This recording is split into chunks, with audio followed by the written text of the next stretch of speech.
झारखंड सहायक शिक्षक भर्ती 2024। दोस्तों एक बार फिर से सहायक शिक्षक भर्ती होने का एक मौका है, बन सकते हैं। तो हो जाइए तैयार। यदि आप भी जेटेड पास हैं दोस्तों, तो आपको इसमें एक्टिव होने की ज़रूरत है। जेटेड पास वालों के लिए एक सुनहरा मौका है। पारा और गैर पारा दोनों के लिए जानना जरूरी है। दोस्तों मैं आपको बता दूं, झारखंड में एक कहावत है कि जिसका बच्चा रोता है उसी को दूध मिलता है। यानी कि आप एक्टिव रहिएगा तभी आपको जो है उसका फ़ायदा मिल पाएगा, वरना पछताइएगा। दोस्तों आपको मैं बता दूं, ये चीज़ को समझ गए पारा शिक्षक और लगातार शिक्षा मंत्री और मुख्यमंत्री से अपनी मांगों को लेकर मिल रहे हैं, क्योंकि उनको पता है कि ये 5 साल में अंतिम वर्ष नहीं, अंतिम महीना है।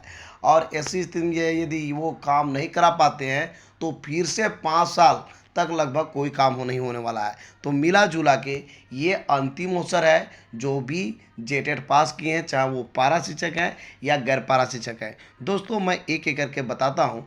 लेकिन उसके पहले बता दूँ, यदि आप एक्टिव नहीं रहिएगा तो सीधी सी बात, आपको पता है आप रट लिए होंगे या फिर झारखंड गवर्नमेंट आपको रटा दिया है। यानी कि झारखंड के जो वर्तमान मुख्यमंत्री है, पूरे झारखंड को रटा दिया है। दो सेंटेंस क्या है? एक पहला कि हम करना चाह रहे थे बहाली, लेकिन हमको बीजेपी ने नहीं करने दिया। दूसरा सेंटेंस कि हम चाह रहे थे लेकिन बीच में कोरोना हो गया था, जिसके कारण बहाली चौपट हो गया। मिला जुला के दो सेंटेंस बोल देते हैं और सब विश्वास कर लेते हैं। आखिरकार क्या होगा कि यदि आचार संहिता लग जाती है उसके बाद मिलिएगा तो वो एक ही चीज़ बोलेंगे, क्या करें मेरे भाइयों एवं बहनों, हम तो चाहते थे जेटेड 2013 वालों की बहाली हो, इसीलिए काउंसलिंग भी बीच में हो गया, लेकिन मैंने पूरा नहीं कर पाया। क्यों? क्योंकि बीजेपी ने नहीं करने दिया। दोस्तों क्यों नहीं कर पाए? तो वो ये भी बोल सकते हैं कि बीच में कोरोना आ गया था। मैं आपको बता दूं दोस्तों, अभी जेटेड 2013 जो पास कैंडिडेट हैं उनके लिए काउंसलिंग प्रक्रिया समाप्त हुई, ज्वाइनिंग भी मिल गया, लेकिन बहुत कम लोगों का मिल पाया है। तो मिला जुला के यहाँ एक और बहुत ही अच्छा मौका थी और अभी भी मौका बचा हुआ है। तो ये गवर्नमेंट को ऐसा बोलने का मौका ना मिले, इसलिए मिलना जरूरी है। और नहीं तो दो सेंटेंस आप जान रहे हैं, रट लिए हैं, रटवा दिया गया है गवर्नमेंट के द्वारा। तो मिला जुला के आपको वही चीज़ सुनने को मिलेगा। तो इसका फ़ायदा आप जरूर लें, आपके पास मौका है। दोस्तों मैं जो बात करने जा रहा हूँ, विशेष करके बात करने वाला हूँ दोस्तों, जेटेड 2013 पास वे कैंडिडेट जो कि पिटिशनर बने हैं। दोस्तों मैं उसके लिए बात करूंगा, लेकिन आप चाहेंगे तो जेटेड 2013 ही नहीं 2016 भी पास हैं तो अपनी मांग को लेकर जा सकते हैं, क्योंकि आपका जो एक अधिकार बनता है, अधिकार ये है कि आपके लिए गवर्नमेंट ने कुछ नहीं किया है। हो सकता है कुछ न कुछ अंतिम क्षणों में कर दे, तो ऐसा हो सकता है, और नहीं तो इनका बहाना क्या है आप अच्छी तरह से समझ रहे हैं। दोस्तों अब हम बात करते हैं मुद्दा पे। आपको पता है दोस्तों, जो जेटेड 2013 पास थे वो पिटिशनर बने, लेकिन सबों का नौकरी नहीं हो पाया। सबों का काउंसलिंग, सीधी काउंसलिंग के माध्यम से नौकरी नहीं हो पाया। वैसी स्थिति में बहुत ही दुख की बात है। लेकिन उन लोग जो है फिर से केस कर रहे हैं कि बहुत सारा सीट बचा हुआ है, उसके बावजूद भी इन लोग बहाली को पूरा नहीं किया है डीएससी के द्वारा। तो इन लोग फिर से केस कर रहे हैं, और जो कि अभी चल रहा है। यानी मिला जुला के बात करेंगे, जेटेड 2013 जो पिटिशनर बने हैं उनका काम अभी चल रहा है। यानी कि अभी हाल ही फिलहाल ज्वाइनिंग लेटर दिया गया, और साथ ही साथ अब फिर से मौका है उनके पास। तो ये जेटेड 2013 पिटिशनर वाले की बहाली प्रक्रिया समाप्त नहीं हुई है। यानी कि जो सुप्रीम कोर्ट में मामला है वो जेटेड 2016 वाले और सीटेट के लोग के लेके हैं वहाँ पे है। यानी कि जेटेड 2013 वाले की बहाली में कोई रोक नहीं है, चल रही है। तो दोस्तों आपको जैसे कि पता है, गवर्नमेंट ने 50,000 शिक्षकों के लिए बहाली प्रक्रिया शुरू कर दी थी। ये 2 चरण में होने वाली थी।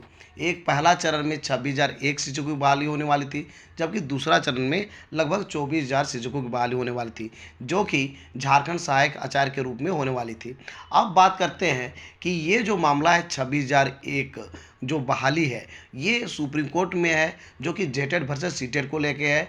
ये मामला सुरक्षित है, यानी सुप्रीम कोर्ट जब भी ऑर्डर देगी तुरंत फटाफट के अंदाज में बहाली होना शुरू हो जाएगा 26,001। लेकिन यही कारण है कि आप 26,001 के लिए मांग नहीं कर सकते हैं, क्योंकि ये मामला सुप्रीम कोर्ट है और यदि आप मांग करते हैं तो सुप्रीम कोर्ट भी हो सकता है एक्शन ले ले, इसलिए इस पर आप नहीं कर सकते हैं। लेकिन जो 50 सीट है, 50,000 में 26,000 माइनस कर दीजिए तो 24,000 जो दूसरे चरण के लिए जिसकी प्रक्रिया शुरू नहीं हुई थी, एक तरह से यानी विज्ञापन नहीं आया था, तो उसकी जो सीट बचा हुआ है उसको बहाली किया जा सकता है, यानी किया जा सकता है। और जिसकी बहाली किसी प्रकार का दिक्कत नहीं है, और वो है जेटेड 2013 पिटिशनर। तो दोस्तों यदि वो गवर्नमेंट कर देती है तो यहाँ पर किसी प्रकार का दिक्कत नहीं होगा, क्योंकि संख्या भी कम है और लगभग सबकी हो जाएगी। उसके बावजूद भी सीट यहाँ पर बचने की संभावना है दोस्तों।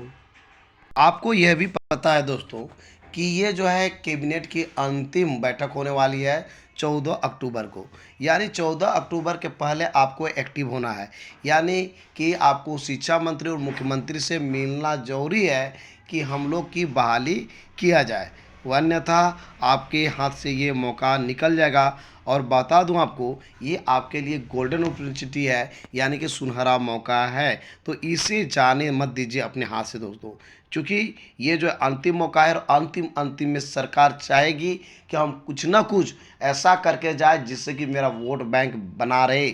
उनको उम्मीद था कि 50,000 सहायक आचार्य का मेरा वोट बैंक बनेगा। यही कारण है दोस्तों कि 50,000 पद सृजित किए गए थे, क्योंकि उनको पता था कि यदि हम पुराने वेतन से हम बहाली करते हैं तो इतना शिक्षकों की बहाली नहीं कर पाएंगे, इसलिए वेतन घटा दिया गया है, जो कि झारखंड सहायक शिक्षक का नाम बदल करके झारखंड सहायक आचार्य किया गया है। यही कारण था कि उसको वेतन कम किया गया, क्योंकि ज़्यादा से ज़्यादा शिक्षकों की नियुक्ति करना था, इसको वोट बैंक भी तैयार करना था। अब वोट बैंक यहाँ से जीरो मिल रहा है, और जीरो के जगह में यदि यहाँ पर 24,000 भी हो जाती है तो बहुत बड़ी उपलब्धि हो जाएगी झारखंड गवर्नमेंट को। ये कहने के लिए हो जाएगा कि मैंने किया। और यहाँ पर जेटेड 2013 जो पिटिशनर हैं उनके लिए कोई दिक्कत नहीं होगा, चूँकि बहाली प्रक्रिया उनका चल रही है। हाल ही फिलहाल काउंसलिंग हुई है और उनकी ज्वाइनिंग भी सरकार ने दी है। तो दोस्तों मैं आपको बता दूं, यदि आप एक्टिव होते हैं तो आपकी हो जाएगी।